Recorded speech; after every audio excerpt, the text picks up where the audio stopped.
Acharya ji, and I have a few rapid fire questions, as we call it, because we have been discussing for a long time and I will not take any more of your time. I will straight away jump to those questions. And the first one is what are some non negotiables in your everyday routine, in your opinion? Checking the reports come from various departments in my organization. That is something I do that without fail. Right. And the second thing is reading before I retire and sleep. So I read on a daily basis, anything, but I definitely read. And the reports. I cannot go to bed without looking at the reports. In fact, if people sleep without sending the reports, I go and wake them up. Okay. Any favorite book or author that has deeply influenced your thinking? I know for a fact that you yourself are an author who have written countless books now. That's a no-brainer. The Upanishads. Right. Do you still read them? Oh, obviously, that's not something you can ever get over with. You have to go through them again, and I have to read because I teach them. Right. So, the Kat Upanishad is what I'm currently teaching. The first time I taught Kat Upanishad was more than 10 years. So, I go back to them and I go through them over and over again and again every few years. Right. Super. Do you have any podcast recommendations that you listen to? You said that, some of these people that people consume is absolute garbage. Do you recommend something that people should listen to? Not really. Okay. Okay, we'll move on. What's the last book you read and enjoyed beyond Upanishads? If I have to ask you, any fiction book? Fiction would be like just so many years back, I don't have any memory. The one that I'm currently reading is by Wu Xin, the forgotten book of Wu Xin, and it's called 5 volumes on non-duality. Okay. So I don't know whether it's readily available in the market, but it's a wonderful piece. It's you could say the Chinese equivalent of Ribhu Gita. Okay. Understood. What is the most challenging aspect of you being a writer? I can see so many books written here over the years, probably, that you have written. Do you also have a writer's block? No, I don't have a writer's block. I have a time block. So the most challenging aspect is finding the time to write. So the next one has been on the table for more than an year now. Okay.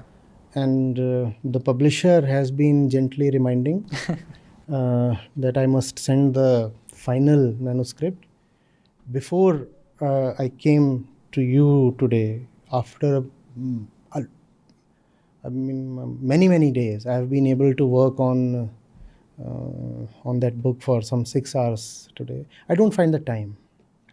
That's the block. Right. Should people be scared of artificial intelligence? No. People should rather be scared of not having true intelligence. Okay. I really like that answer. If you were born again in the body of a 22-year-old,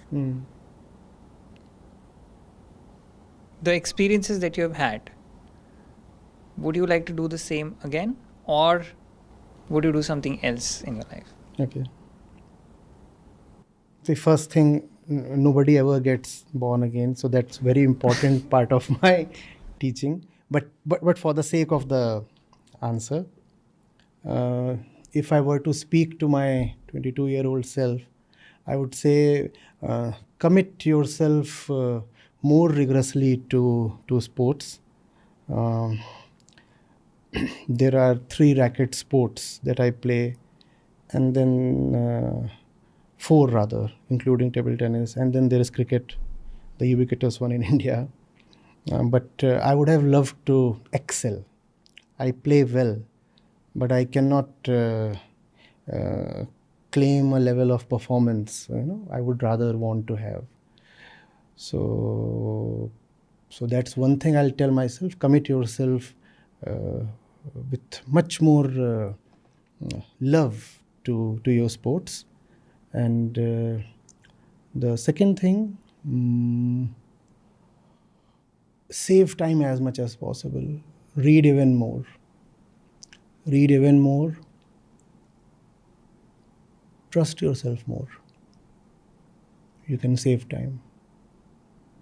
I have experimented a lot with life, but probably there have been phases when the results were more or less clear, yet I persisted with the experimentation phase because I was still feeling uncertain. So I would advise myself to trust myself more and hence save time. Right. Thank you very much, Acharya. On that note, I'll draw close to this particular conversation. I hope that people who are listening to this enriching podcast, they'll get something out of it. I definitely am going back with a lot of learning. I expected to learn from you, and as I mentioned that I came in here as somebody who wants to pick your brains, wants to challenge a few ideas that I have, that probably you have, and probably a lot of people in our generation have. And I hope that I did justice to it to whatever extent possible. And I would leave that to the audience for us to tell. Do tell us who you want in this particular seat in the next episode in the Conversations Cafe podcast. Do tell us how this particular episode was for you. Do share it with your friends who you think needs to hear this that we spoke about today. And do subscribe to the channel if you like our content. Thank you very much, Acharya. It was lovely having you. Thank you.